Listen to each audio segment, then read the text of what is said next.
Dear ministers, ambassadors, ladies and gentlemen, welcome to this Latin American meeting on education, skills and employment, an introductory event in the lead up to the Skills Summit 2022 on 24 and 25 March in Colombia. Latin America has made enormous progress on education and skills development in recent decades.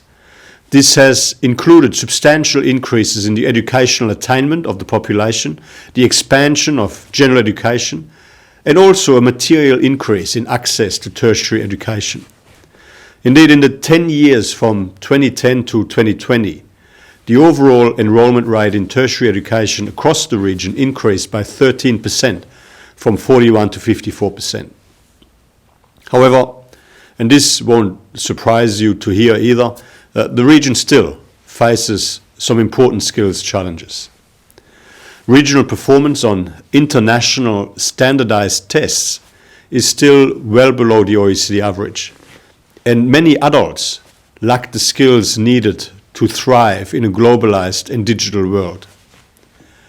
All Latin American countries participating in PISA in 2018 showed low performance levels in reading and maths, with the best performing country in the region, Chile, still ranked only 44th and 60th respectively out of 78 participating countries.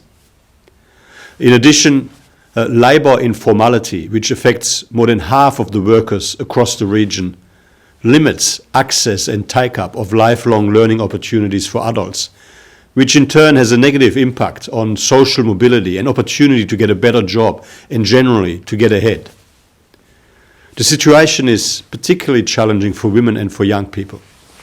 High rates of young people and women not in employment, not in education, not in training, and not getting the skills they need to improve their situations.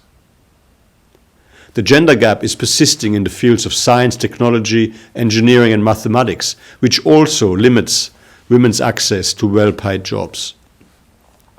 Mega trends such as globalization, technological progress, population aging, migration and climate change, and more recently, the impact of the COVID pandemic, are all putting unprecedented pressures on skills systems globally.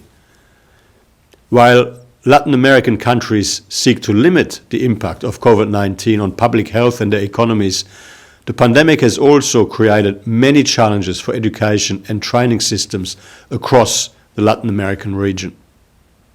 For example, COVID-19 forced countries to mandate school closures, which have been lengthier on average in the Latin American region than across OECD countries. Vocational education systems have had to make a difficult transition to hybrid and remote learning methods. And the upskilling and reskilling of displaced workers has become a top priority in most countries. The impact of such changes on the society and economy will be felt for many years to come.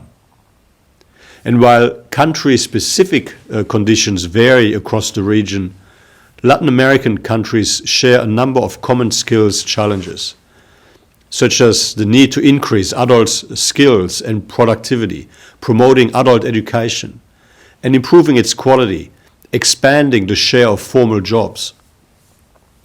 In this context, it is important to foster regional cooperation to create more opportunities for mutual learning and action. The OECD is in a very good position to support these efforts.